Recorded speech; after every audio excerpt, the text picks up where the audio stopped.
Hello, everyone. Good afternoon, and thank you for joining the Save Our Soils conference. There is an opportunity to post some questions in the chat box. Please do so, especially if anything I say sparks a query in your head. And yeah, thank you so much for joining, and I'm looking forward to talking to you. Barclays Agriculture has a very long pedigree in lending into the world of farming and UK-based agriculture. It goes back well over 270 years. And I think really part of that journey we must have been on as a bank for all that time, must have seen so many challenges and changes if you think about what's happened in that sort of near 300-year history. Agriculture has come under fire for some of its sustainability focus, greenhouse gas, carbon, whatever it be. But for us as an agricultural bank, it's a journey we're very much keen to go on. If you look away to some of the other industries and other sectors and how they've had to change, you know, new build houses no longer have gas pumped into them and plumbed into them. You know, look at what's happened in the car industry over the last 20 years. Crikey, when I was young, a car run by batteries was something you had as a child. Now it's become mainstream, and all in this relentless progress towards sustainability, which is an exceedingly good thing. So as an industry, what are we looking at as the challenges? Well, the NFU have said that they want to be carbon neutral by 2040. We carried out some survey work among some of our farmers across the UK and found that maybe somewhere around 1 in 6 farmers feel that they're possibly carbon neutral already. And of the sort of remaining 5 out of those 6, which is about 85%, they all feel they can be carbon neutral by 2035. And obviously, there's a huge jigsaw going on here, whether it's around sustainability, whether it's carbon neutral, whether it's sustainable production, food miles, and all those different things. And the jigsaw all has to fit together because the goal of the UK agricultural industry is obviously to provide sustainable food. It's to provide food that is traceable and affordable for the UK population and abroad. So, you know, this is a hugely important topic. I can tell you that in my role at the bank, it's a fascinating time to be involved in agriculture because nearly every conversation I have internally and externally, or nearly every conference I speak at, is focused on sustainability. It's focused on carbon, and it's focused on how the industry is going to have to evolve over the next sort of 15 to 20 years. That direction of travel is absolutely not going to change. So how do we achieve it as an agricultural industry? Well, there's always legislation, and we've seen that to a degree. Some of the changes coming in through the domestic agricultural bill will push the UK industry down this sort of increased sustainability route. This financial support, of course, part of that domestic agricultural policy is environmental land management scheme. Some detail on that at the moment is lacking, but I do know the pace of change and the pace of what DEFRA are trying to put together there is huge. The impetus behind it to deliver a scheme that's usable for UK agriculture and helps guide it down this sustainable route is a great momentum behind that department at the minute. Some of the other conversations I've been having in the last couple of years would be about carbon accounting. And I'll touch on that a little bit shortly. But also I was at a meeting last week where they were even talking about food pricing in the future being based on the carbon footprint of that food product. So, you know, could we get to a point where we're not picking up produce in an aisle because it's what we want to eat or what we desire to eat, but could we actually get to a point where we're picking produce up based on the price and based on its carbon footprint of production? For me, carbon accounting, and I'll come back to it a little bit later too, but carbon accounting is an inexact science at the moment. There is a huge amount of work going on amongst many, many different companies, technology companies, mapping companies, et cetera, that is desperately trying to map the soil carbon. And not only that, the ability for agriculture to sequestrate that carbon, because what we mustn't forget is on this road to sustainability and the road to net zero is that agriculture is possibly in a unique position in that, yeah, we emit we emit, not admit, we emit carbon and greenhouse gases. But actually, we're one of the very few industries that can sequestrate it as well and balance that whole carbon equation. And again, I'll touch on that a little bit more in a short while. Some of the other discussions I've had about sort of ecosystem bonds, where huge amounts of money are built up into these bonds that then can be drawn down on by landowners, land managers and farmers in order to build the ecosystem that is around their farm. And with that, of course, comes a more sustainable outlook, not only for that ecosystem, but also for the sort of farmland, soil, and everything else that sits behind it. Hugely complex and hugely difficult to measure. Who says whether an ecosystem's improved or not? And usually, in my experience, that sort of in-depth analysis of an ecosystem, whether it's in trees, in forestry, in habitat areas, or in soil, is not an inexpensive thing to do. So there's an awful lot of work to do there.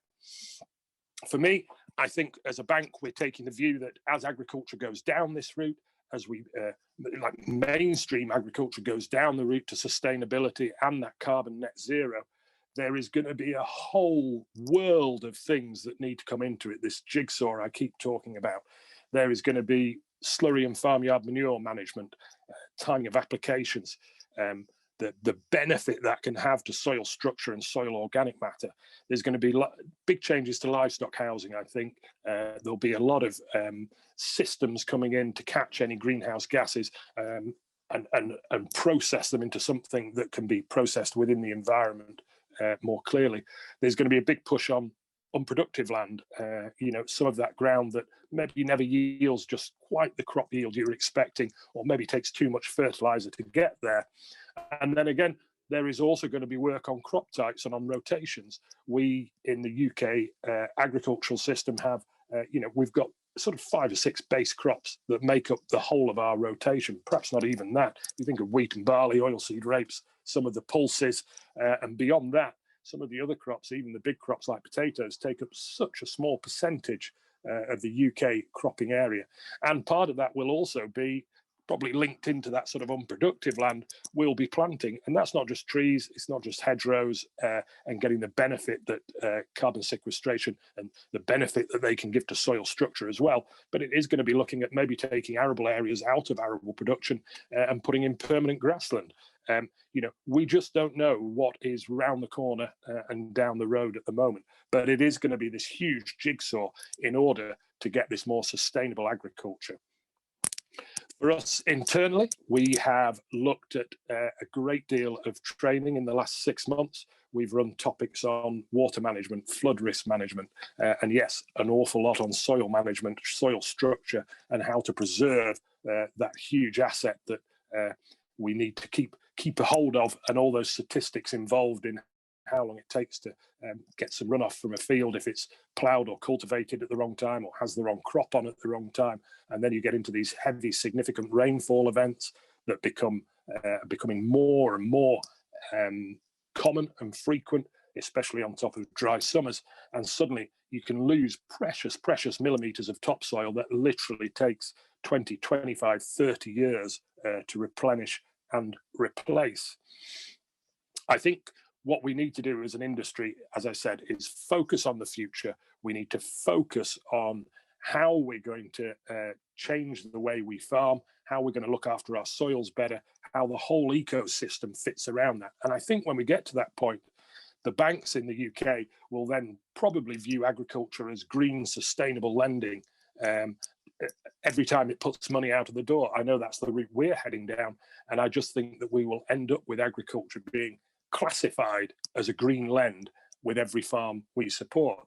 If we look at that in a sort of bank debt context, UK agriculture approximately borrows in the region of about £19 billion as a constant debt book. It sits that against sort of about 11 billion of assets held, so cash at bank would be the banking phrase to use.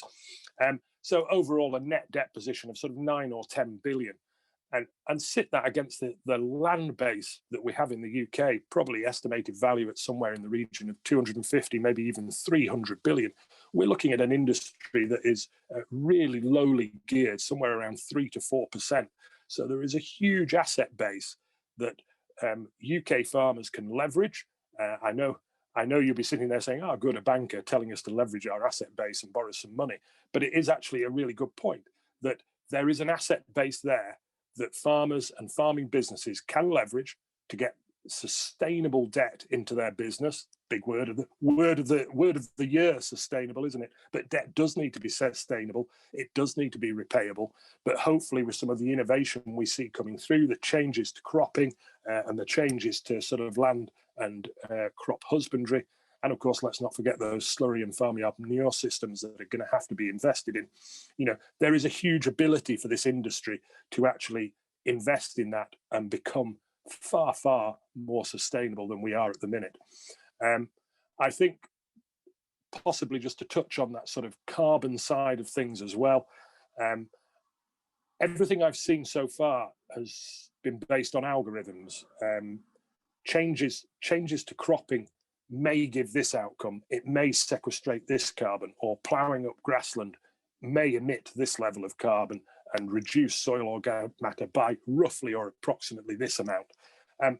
Banks don't work on ifs and buts and possibles and maybes. Banks, as you'd expect, work on facts, and obviously, especially, they work on figures. I think what we need to do now is pull together. The banks need to communicate, and it's something we're really doing.